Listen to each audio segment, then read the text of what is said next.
E aí, meu irmão Átila, o que é que você acha pelos seus estudos, pelo que você pensa, por aquilo que você acredita?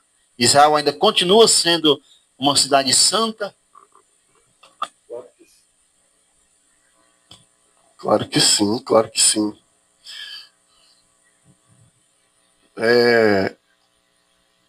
No programa passado, nós falamos até sobre isso, né? E todo esse movimento, né, todas essas falhas, na verdade, nós, como igreja do Senhor Jesus, como a noiva, nós deveremos agradecê-los até. No programa passado nós vimos que Israel não é o único amor de Deus. Deus não é um Deus exclusivo de Israel. Deus é um Deus da humanidade, da criação.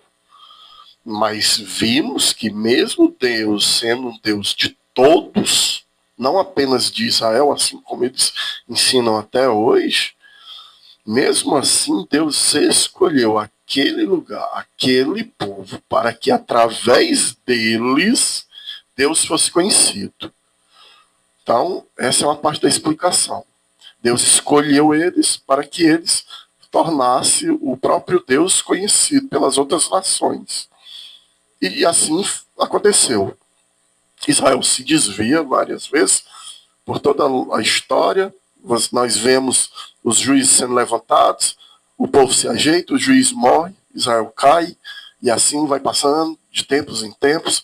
Ora é um rei temente a Deus, ora é um rei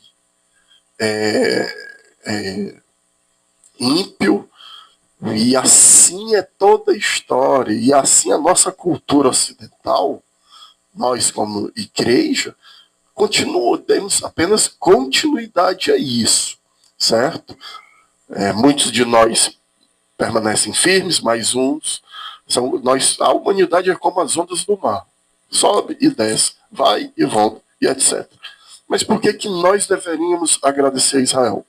Porque não apenas Israel nos apresentou esse Deus único e verdadeiro, mas porque através desse Israel alcançamos a graça. O que eu quero dizer com isso?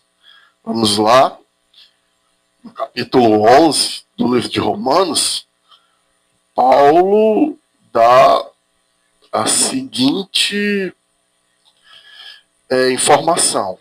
No verso 11, ele diz assim, ó, novamente pergunto, acaso tropeçaram para que ficassem caídos?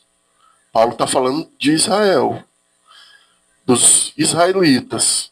Acaso eles tropeçaram, eles falharam, eles pecaram, só para continuarem mortos, para perderem a salvação? Paulo vai responder, de maneira nenhuma. Ao contrário, por causa da transgressão deles, vou explicar de novo, deles quem?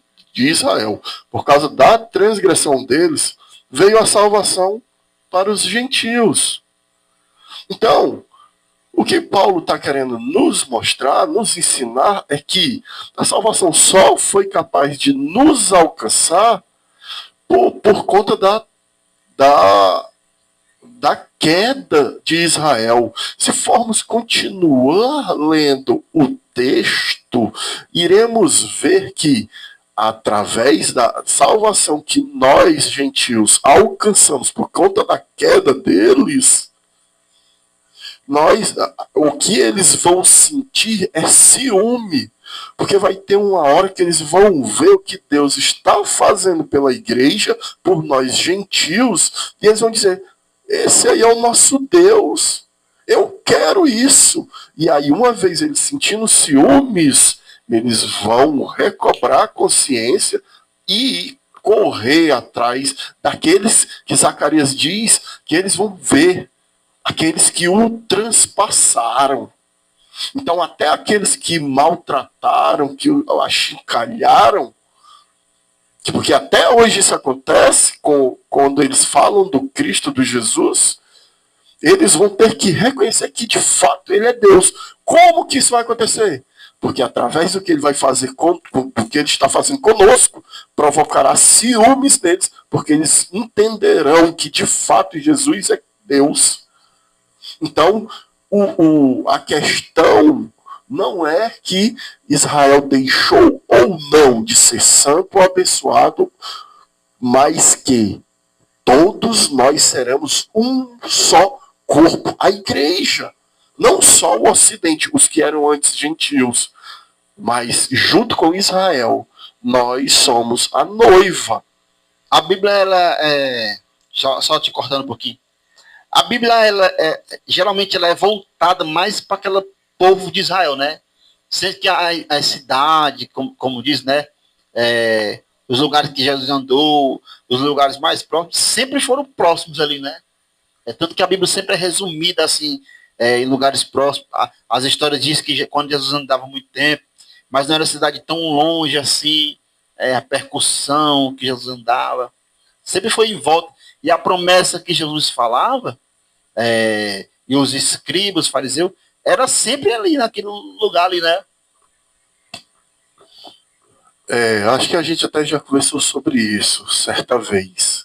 O que isso quer dizer? Vou dizer de novo. Deus não é um Deus exclusivo dos judeus. Deus é um Deus de toda a criação. Quando você fala que a Bíblia se trata apenas daquela região, ou seja, da geografia ali bíblica, é claro, nós estamos falando de um tempo onde não tinha transportes aéreos, os transportes marítimos que tinham eram muito precários, o transporte terrestre que tinha era a tração de animais, então não dava espaço suficiente para que para que o Cristo percorresse. Porém, é nesse sentido que ele levanta os discípulos. Vão e preguem. E ele diz não só a Samaria, não só a Jerusalém, não. Ele diz a todas as nações, línguas e tribos. Então, o Evangelho, apesar de mostrar aquela região apenas, mas ele trata de toda a criação, de toda a humanidade. E isso fica claro com o que de fato é o Novo Testamento. Eu peço perdão se eu estou te escandalizando. Talvez você não esteja preparado para escutar isso. Mas você que está lendo os evangelhos, Mateus, Marcos, Lucas e João, e pensando que aquilo ali é o Novo Testamento, não é. Cristo entra na sinagoga para ler o rolo, a palavra do rolo, as escrituras, ele está lendo o Velho Testamento. Exatamente. Cristo veio para cumprir a lei, o Velho Testamento. Até João, querido, você está diante das velhas escrituras, do que a gente conhece como Velho Testamento, do que os judeus chamam de Taná, que é a Torá junto com os profetas e os salmos. Então nós só vamos ver de fato o Novo Testamento de Paulo para frente, de Atos para frente. Mas Jesus, ele está ministrando a respeito da lei.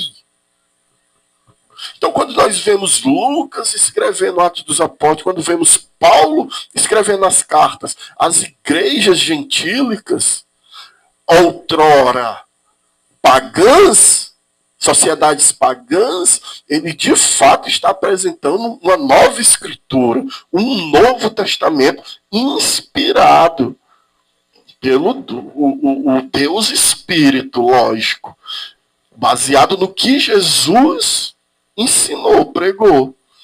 E é nisso que temos que entender que, por conta da dureza do coração deles, que não receberam, assim diz claramente João 1:12, que ele veio para os seus, porém os seus não o receberam. Rejeitado. Por conta dessa dureza, a graça nos alcançou, chegou até nós a salvação. É isso que o livro de Romanos, capítulo 11, que a gente acabou de ler, está nos dizendo. E para finalizar, Cícero, eu quero só terminar. E a partir do verso 13, ele diz assim, ó, estou falando a vocês gentios. Olha, a vocês gentios, visto que sou apóstolo para os gentios, exalto o meu ministério, o 14, na esperança de que, de alguma forma, possa provocar ciúme em meu povo e salvar alguns deles. Pois se a rejeição deles é a reconciliação do mundo. Então, mais uma vez, o texto finaliza com o mundo. Deus não é um Deus de israelitas apenas. Deus é Deus do mundo inteiro.